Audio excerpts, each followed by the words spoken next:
토론토 거주의 가장 큰 장점은 뭘까요? 제 생각엔 산이 없는 대신 곳곳에 조성된 공원, 그리고 도로 사이사이에 보존된 자연구역을 잇는 트레일을 이용할 수 있는 점 같습니다. 북미에 거주하는 야생동물도 마주칠 수 있고요.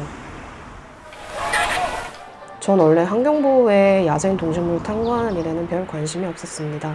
그런데 캐나다 이주 길거리에서 쉽게 마주칠 수 있는 새들에 관심을 가지면서 올해 여름부터 본격적으로 탐조를 취미로 시작하게 되었습니다. 그런데 로우 파일에 미친 듯이 찍어냈더니 벌써 50기가를 훌쩍 넘어서 파일도 정리할 겸 이번 영상에서 제가 지금까지 만난 새들과 탐조 경험 등에 대해 이야기해보려 합니다. 우선 저는 탐조 기어로 원래 쓰던 카메라에 새 렌즈를 쓰고 있습니다. 망원 렌즈는 처음 써보는데 성능에 비해 무겁긴 하지만 상대적으로 저렴한 편이어서 만족스럽게 쓰고 있습니다. 그리고 처음 보는 새의 개체 정보를 찾거나 탐조 내용을 기록할 때 코넬 대학 조류학 연구소의 이 두 가지 앱을 활용합니다. 머린버드 아이디 앱은 새 울음소리로 이름을 찾을 수 있어서 저 같은 뉴비가 쓰기 아주 좋습니다.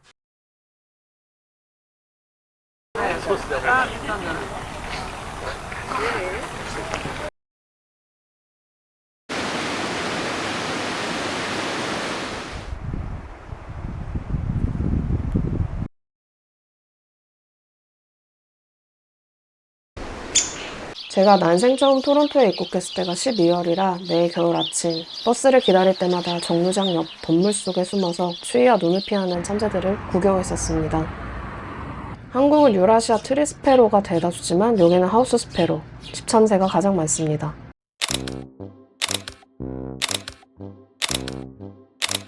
이건 하이파크에서 본 집참새 아성조인데 둘이서 열심히 깃털을 고르는 모습이 진짜 귀여웠습니다. 제가 제일 좋아하는 새의 정면 사진도 건졌고요. 송스페로, 노르참새도 북미에서 가장 친숙한 참새고 지역에 따라 색과 크기가 매우 다르다고 합니다. 머리와 눈가의 줄무늬 때문인지 표정이 무척 다양해서 촬영하면서 너무 즐거웠어요. 연금류답게 노래를 매우 잘 부르는데 암컷은 노래를 잘 부르는 것뿐만 아니라 잘 배울 줄 알고 배운 걸 써먹을 줄 아는 수컷을 선호한다고 하네요. 한국과 마찬가지로 여기에도 집 비둘기가 가장 많고 우는 비둘기도 쉽게 볼 수 있습니다. 우는 비둘기는 한국 텃새인 맵 비둘기와 비슷한 형태로 보이지만 제나이다라는 다른 속어로 일종의 사촌지간이라고 할 수 있습니다. 피종과 도브라는 명칭이 완전히 서로 다른 종을 뜻한다는 오해가 있는데 이름이 유래된 언어가 다를 뿐 명확한 분류학적 차이는 없다고 합니다. 다음은 제가 탐조에 관심을 가지게끔 가장 큰 역할을 한 아메리칸 로빈, 미국 쥐빠기입니다. 추운 겨울에 어울리지 않는 오렌지색 배를 가진 새가 여기저기 보이는 게 신기해서 이름을 찾아봤었습니다. 그게 시작이었죠. 이곳 동식물의 명칭을 기억하며 알아보기 시작하니 재밌더라고요. 도시부터 야생의 숲까지 북미에 드넓게 서식하며 곤충, 지렁이, 달팽이, 열매 등을 먹습니다. 로빈은 성격이 정말 좋습니다. 번식기에도 그닥 공격적이지 않고 인간에게 필요한 도움은 받으면서 적당히 거리를 둘 줄 아는 영리한 새입니다. 특히 6월쯤부터 들판에서 아기들에게 비행을 가르치는 로빈 가족의 모습이 보이는데 정말 귀엽습니다. 다음은 북미의 일진, 깡패, 양아치인 붉은 날개 검은 새입니다. 정말 이렇게 뻔뻔한 새를 난생 처음 봤습니다. 얼마나 동네 깡패로 유명한지 틱톡 계정도 다 있습니다. 저는 아직 이놈들에게 머리를 얻어맞는 영광을 누리진 못했어요. 그래도 자신보다 한창 커다란 큰 외가리를 공격하는 모습을 여러 번 봤습니다. 암컷과 수컷의 모습이 확연히 다른 것도 특징이고요. 이들은 번식기에 주로 곤충을 먹고 겨울에는 씨앗과 곡물을 먹습니다. 한 번은 연못이 펼쳐진 공원에서 암컷이 새끼에게 먹이를 주는 모습을 보았는데 알고 보니 습지 식물과 관목 사이에 낮게 땅 근처에 둥지를 튼다고 합니다. 그런데 새끼새가 정말 못생기지 않았나요? 수컷이 번식기에 유별나게 공격적인 건 일부 다처 때문인 것 같습니다. 한 마리 수컷의 영역에 보통 5마리, 많게는 15마리의 암컷이 둥지를 틀거든요. 흰점 찌르레기도 북미 집박이와 마찬가지로 도시 곳곳에서 마주칠 수 있는 새죠. 다른 종의 번식을 방해해서 개체수 감소까지 영향을 미친 북미에서 가장 미움받는 침입 멸해종 중에 하나고요. 커먼 크래클도 찌르레기 사촌류에 속합니다. 도심에서도 마주칠 수 있는 흔한 새지만 볼 때마다 오색빛의 깃털에 빠져듭니다. 간혹 멀찍이서 보이는 이 빨간 새가 북부 홍관조라는 걸 알고 나서 꼭 근거리에서 찍은 사진을 남기고 싶다는 바람을 가졌었습니다. 그리고 이번 여름에 그 꿈을 이뤘고요. 저만 좋아하는 건 아니고 미국에서 7개 주의 주조일 만큼 인기가 많습니다. 그런데 어쩌다 이 새에게 추기경이라는 이름이 붙었을까요? 신대륙에 도착한 유럽인들은 고향에서 한 번도 보지 못한 이 화려한 붉은색의 새를 발견하곤 처음에는 그냥 빨간 새로 부르다가 더 빨간 다른 새를 발견하고 고심 끝에 추기경이라는 이름을 붙였다는 설이 있습니다. 북미 지역의 명금류 중 앙컷이 노래하는 종은 드물지만 북부 홍관조 앙컷은 노래를 부릅니다.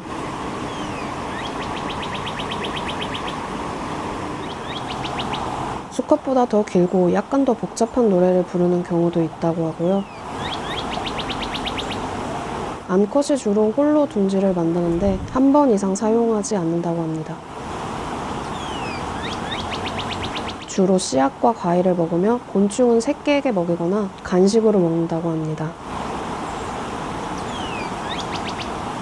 늦여름이나 초가을에 북부 홍관조를 보면 놀라지 마세요. 아픈 것도 좀비새도 아니고 그냥 털갈이 하는 겁니다.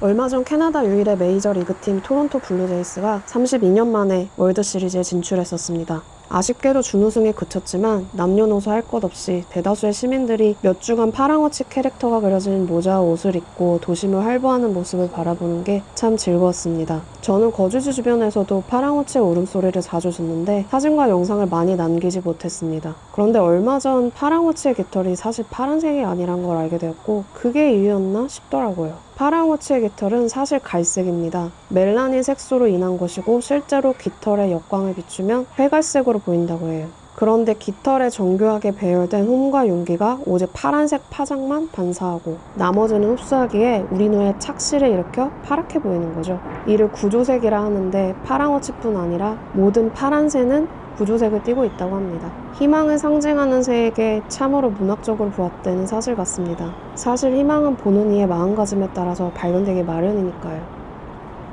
온타리오주에는 붉은 가슴 동고비와 아메리카 동고비가 서식하고 있고 토론토에서는 1년 내내 동고비를 볼 수 있습니다. 한국의 동고비보다 크기가 작고 검은 모자를 쓰고 있습니다.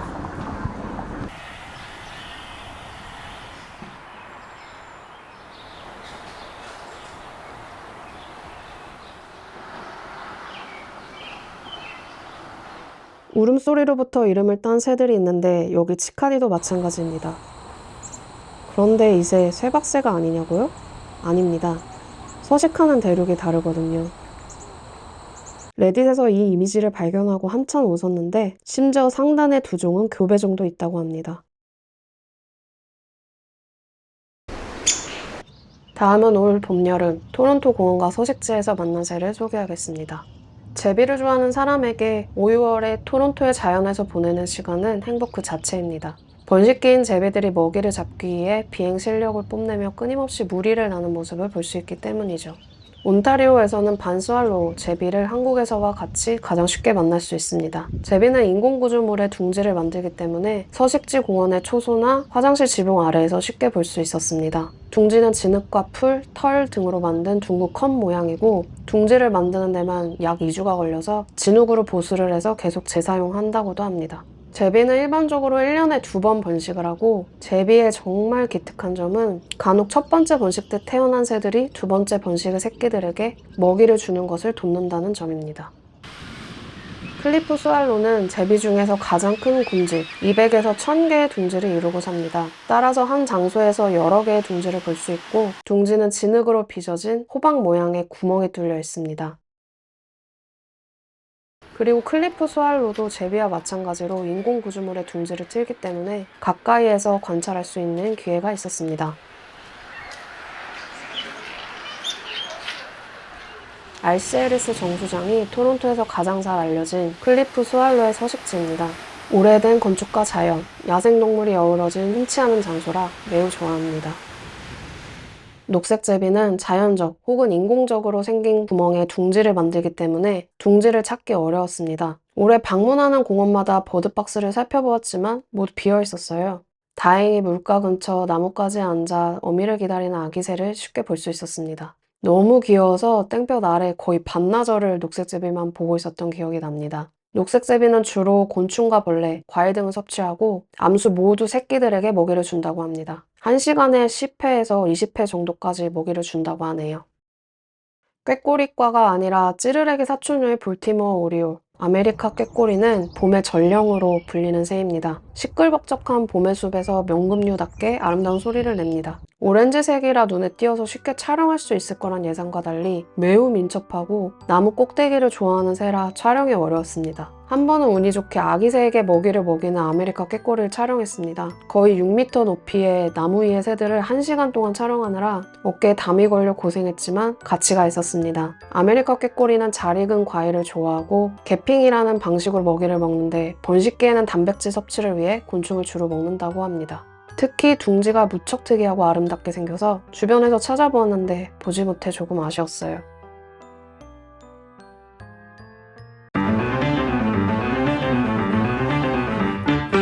지난 여름 동안 이 앙증맞은 노란새의 사진을 찍기 위해 얼마나 애썼는지 모릅니다.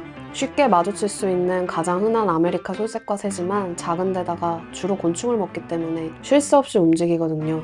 작은 몸, 화려한 색의 깃털과 활동적인 면 때문에 북미의 탐조인들은 워블러를 새세계의 나비라고 부른다고 합니다. 옐로우 워블러의 소리는 생긴 것처럼 무척 귀엽습니다. 약간 금속성 재질의 소리라서 구분하기 쉬운 편이었어요. 소리를 따라가다 보면 입에 곤충을 잔뜩 모은 옐로우 워블러가 등장합니다. 하지만 워블러가 겨울을 나기 위해 얼마나 긴 거리를 비행해 중남미로 가는지 알게 되면 그리 놀라운 광경은 아니겠죠. 붉은 눈 비레오는 비레오 새류에 속하는 새입니다. 여름철 숲에서 쉽게 만날 수 있고 끊임없이 노래를 부르는 새로 유명해요.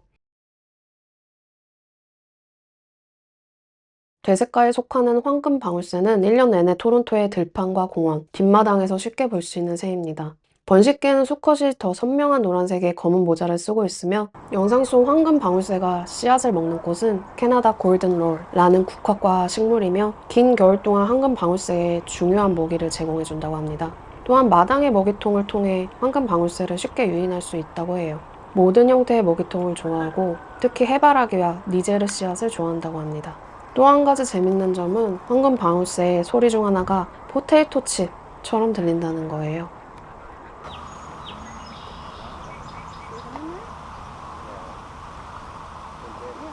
수트를 빼입은 듯 이 잘생긴 새의 이름은 직역하자면 동부왕새, 학명은 티라노스, 폭군이란 뜻입니다.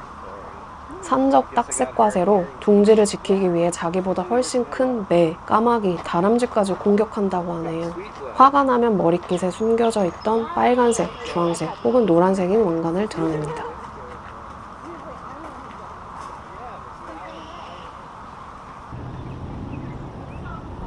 난생 처음 여세류새를 보고 감탄하고 흥분하지 않을 탐조 뉴비가 있을까요? 한여름 하이파크에서 갑작스레 만난 아기 여새는 마치 패션 디자이너가 조형해낸 것처럼 반짝이고 아름다웠습니다. 아기 여새의 영어명은 시더 왁스윙으로 연필 향나무의 열매를 즐겨 먹으며 날개의 깃털 끝에 선명하게 붉은 왁스점이 있는 연유로 지어졌습니다. 이 왁스점의 기능은 아직 정확히 밝혀지지 않았지만 짝짓기에 도움이 된다는 연구 결과가 있었습니다. 나이가 들수록 이 왁스점의 크기와 개수가 늘어나기 때문입니다. 이들은 캐나다 남부숲에서 번식을 하고 미국 남부부터 남아메리카 지역까지 이동해 겨울을 납니다. 아기 여새는 과일을 좋아하고 과일만 먹어도 몇 달을 버틸 수 있는 몇 안 되는 새 중 하나입니다. 문제는 아기 여새가 너무 익어서 발효된 열매를 먹었을 경우 알코올 성분 때문에 취하거나 죽을 수도 있다는 점입니다. 사진을 자세히 보면 보입니다. 평생 앉지도 서지도 걷지도 않고 거의 날기만 하는 세상에서 가장 신비스러운 칼색과의 침리 스위프트입니다. 수렴 진화 때문에 아무런 연관이 없는 제비와 비슷한 외형을 지녔어요. 안타깝게도 침리 스위프트는 지난 50년 동안 개체수가 절반으로 줄어 보존 우려가 높은 종입니다.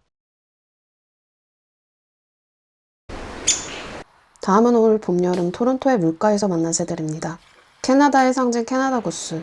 토종 기록이지만 겨울철에도 도심에서 볼 수 있을 만큼 흔한 데다 모든 곳에 배설하고 툭하면 차도를 막고 행인들을 공격하는 일이 잦아 캐나다인에겐 애증의 대상입니다. 그래서 불리, 코브라 치킨, 캐네디안 저크스 등 별명도 많습니다. 토론토에서 몇 년을 살았는데도 캐나다 구스 둥지를 아직 못 봤습니다. 비번식기에 조용히 조심스럽게 움직이면 공격당하지 않고 캐나다 구스 성조를 아주 가까이에서 관찰할 수 있습니다. 큰 캐나다 기러기는 아종이 최소 7가지나 된다고 합니다. 하지만 맨눈으로 확인할 수 있는 건 거의 2종뿐인데 북쪽으로 갈수록 몸집이 작아지고 서쪽으로 갈수록 색이 어두워진다고 합니다. 한국에서 캐나다 기러기로 불리는 캐클린 구스는 2004년까지 큰 캐나다 기러기 아종으로 여겨졌지만 이후 별개의 종으로 밝혀졌습니다.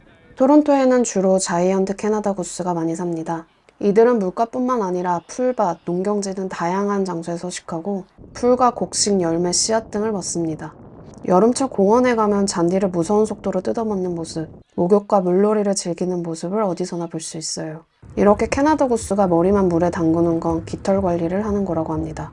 그런데 이렇게 친근한 자이언트 캐나다 구스가 1900년대 초반 무분별한 사냥과 알차치, 서식지 파괴로 1960년대에 멸종된 것으로 알려졌던 사실을 아시나요? 이후 아종이 발견되었고 복원 끝에 지금은 캐나다 구스 중 자이언트 캐나다 구스가 가장 높은 숫자를 기록하고 있습니다. 토론토에서 일반적으로 볼 수 있는 고니는 옥고니와 나팔고니입니다. 봄에 운이 좋다면 고니도 볼 수 있고요. 캐나다에서 혹고니는 19세기 유럽에서 유입된 침입종인데도 토종인 나팔고니보다 숫자가 훨씬 많습니다. 왜일까요? 유럽의 동화 발레 작품에 등장하는 우아한 혹고니에 대해 우리가 가진 환상과 달리 혹고니는 공격적인 행동과 생태계를 교란할 정도의 엄청난 식욕을 가진 새로 유명합니다. 하루에 약 4kg에 달하는 수생식물을 먹어치울 수 있다네요. 게다가 훼손된 서식지에서 번식을 할 수 있을 정도로 적응력이 무척 뛰어납니다. 그래서 혹고니가 나팔고니와 같은 토종새의 번식과 모계 활동을 방해한다는 인식이 생겼고 더 나아가 야생동물 혹고니의 번식을 방해하여 개체수를 통제하는 인위적인 방식이 이루어지기도 합니다. 그레이트 블루 헤론은 한국의 외가리보다 더 크고 무거우며 다른 색의 깃털을 가지고 있고 보다 낮은 울음소리를 가지고 있습니다. 그 외의 행동 습성은 거의 비슷합니다. 담수와 해수 모두에 서식하며 농경지부터 습지까지 아우르는 다양한 환경에서 물고기, 양서류, 파충류, 작은 포유류, 곤충, 새 등을 닥치는 대로 사냥합니다.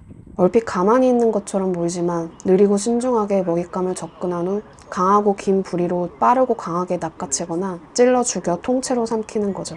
그레이트 블루헤론은 특수한 깃털과 발톱을 가지고 있습니다. 이 깃털은 가슴에 달린 분말 깃털로 털갈이를 하지 않고 지속적으로 자라면서 마모됩니다. 비처럼 생긴 가운데 발가락 발톱으로 이 분말 깃털을 빗어내며 물고기나 늪의 점액 혹은 기타 기름기를 제거하는 수건처럼 사용합니다.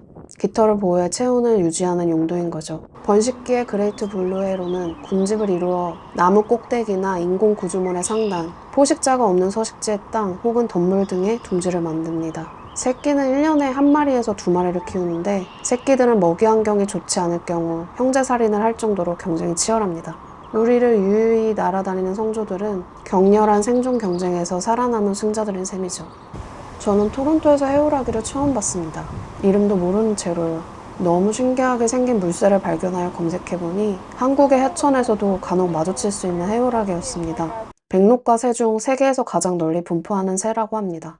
야행성인 해오라기를 한낮에 만난 건 정말 운이 좋았죠. 보통 저녁에서 이른 아침 사이에 먹이 활동을 해서 다른 외가리 종들과의 경쟁을 피하는데 둥지를 지어야 하는 번식기에는 낮에도 먹이를 먹는다고 합니다. 아쉽지만 제가 본 해오라기는 낮사냥을 하는 것 같진 않았어요. 해오라기는 1년 내내 군집을 이루며 살며 다른 종과 무리를 지어 둥지를 짓기도 하는 사회적인 조류이고 이들의 집단 서식지는 50년 이상 지속되기도 한다고 합니다.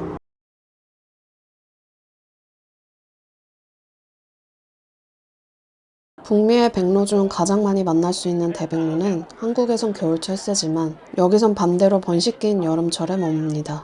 혹고니와 마찬가지로 하이파크에서 쉽게 만날 수 있어요. 19세기 말 유행한 모자 장식 때문에 멸종할 뻔했던 새입니다. 세계에서 가장 친숙한 오리, 거의 모든 집오리의 조상인 청둥오리도 북미 전역에 거주하고 토론토에서는 1년 내내 이들을 볼 수 있습니다. 워낙 전 세계적으로 널리 퍼져 있는 데다 오리과 중 유전적으로 가까운 이종과 교배를 하기도 해서 친척, 아종, 잡종 등이 많습니다. 청동오리의 아종에서 개별종으로 인정받은 새는 멕시칸 덕, 하와이안 덕 등이 있다고 합니다. 청동오리는 거의 어떤 습지에서도 서식지를 발견할 수 있고 잡식성으로 먹성도 좋습니다. 물에서는 수생식물 등을 먹고 번식기에는 유충, 지렁이, 달팽이, 민물새우 등을 먹으며 곡물과 씨앗도 먹습니다. 성격이 매우 온순해서 사람이 주는 음식도 아주 잘 먹죠. 이렇게 친숙한 존재지만 사냥이 허가된 곳이나 야생의 환경에선 사람을 매우 경계할 수 있다고 하네요. 그나저나 청동오리 하면 생각나는 꽉꽉 소리가 사실은 암컷이 내는 소리인 걸 아셨나요? 수컷의 소리는 더 높고 쉰 듯한 느낌이에요.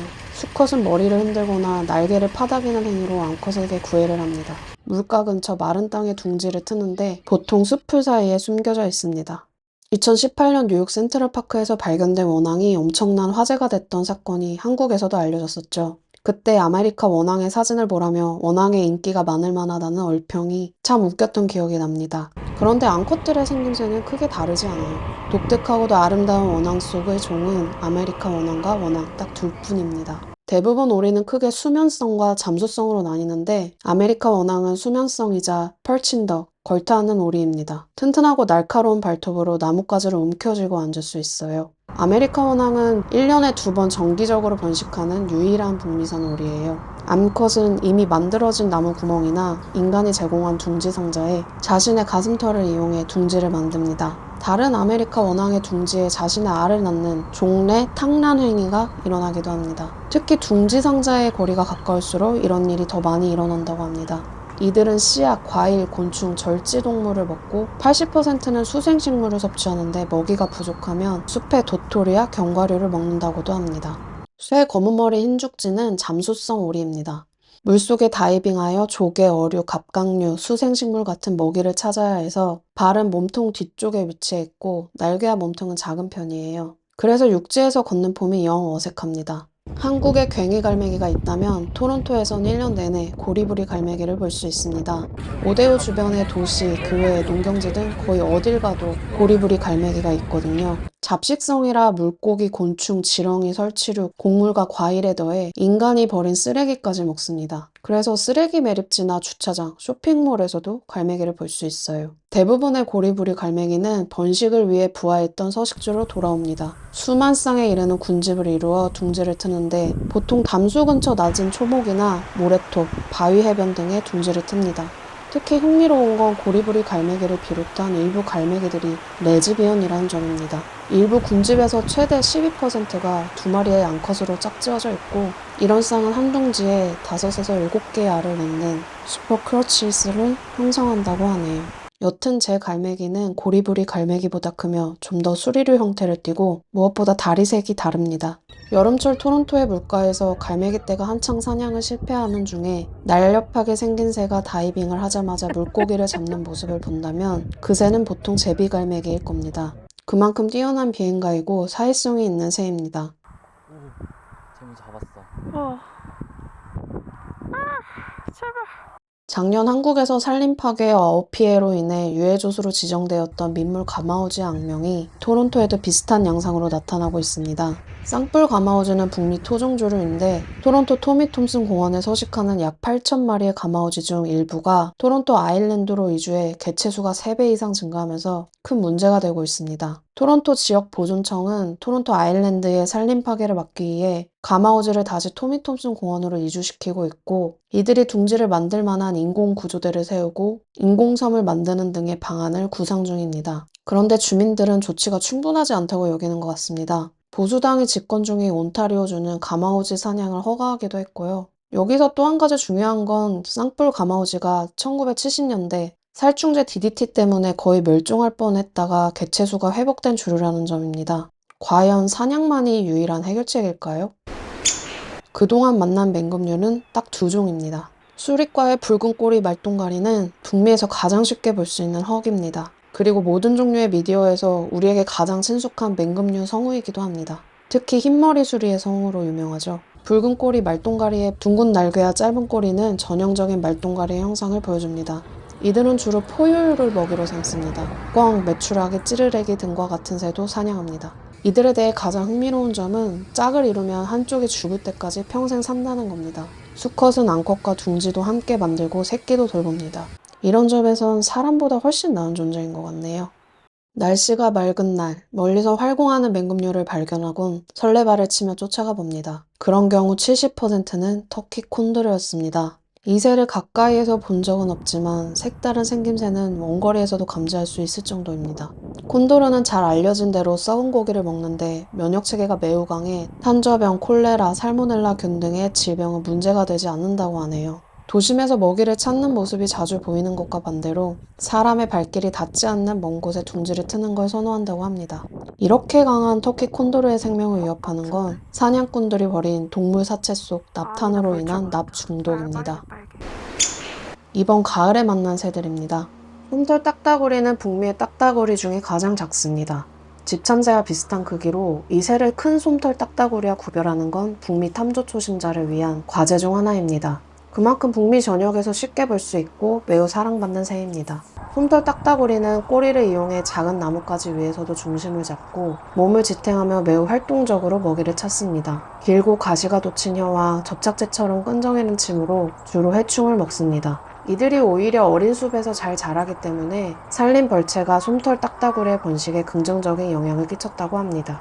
1초에 15회 정도 되는 솜털 딱따구리의 드러밍은 구애 신호이자 영역 표시 방법입니다. 먹이를 찾을 때는 오히려 조용합니다. 부리 주변의 솜털은 콧구멍에 나무 조각이 들어가는 것을 방지합니다. 그리고 최근 연구 결과로는 솜털 딱따구리가 나무를 쪼을 때마다 힘껏 동을 치는 테니스 선수처럼 기합 소리를 낸다고 하네요. 가을의 끝자락에서 만난 이스턴 블루버드 암컷은 수컷처럼 아름다운 푸른 깃털은 없지만 홀로 둥지를 짓고 알을 품는 강인한 존재입니다. 노란 관상모 솔새는 한국의 가장 작은 철새인 상모 솔새와 거의 똑같은 외형을 지녔습니다. 이렇게 작은 새가 영하 40도의 밤을 견딜 수 있을 만큼 강하다는 사실이 믿겨지시나요? 이렇게 저의 탐조 기록을 마무리하겠습니다. 이 영상을 만들면서 birder 그리고 bird watcher의 차이에 대해 생각하게 되었어요. 사전적 의미는 같지만 북미에서 bird watcher는 일상에서 우연히 마주치는 조류 관찰을 즐기는 사람이고 birder는 희귀한 새를 찾고 탐조행을 하며 새의 이름을 아는 걸 넘어서 행동과 습성을 탐구하는 활동적인 사람들을 뜻하는 것 같습니다. 저는 그 중간에 있는 듯해요. 올해 탐조를 시작하고 몇 달 뒤 무더위에 접어들었을 때 저는 새로운 새를 봐야 한다는 집착에 빠져 있었고 그게 참 괴로웠습니다. 어느 더운 날 못 본 새를 보겠다며 버스로 2시간 거리의 공원을 헤매다 탈진했고 그 마음을 다잡고 거주지 주변의 새들을 더 자세히 살피기 시작했습니다. 그것만으로도 충분히 즐거울 수 있으니까요. 그러면서 탐조 생활의 3가지 원칙을 세웠어요. 제가 캐나다에 언제까지 머물진 모르겠지만 이 3가지는 지키려고 합니다. 첫째, 새로운 새를 봐야 한다는 집착을 갖지 말자. 둘째, 가까이 있는 새를 끊임없이 관찰하고 기록하자.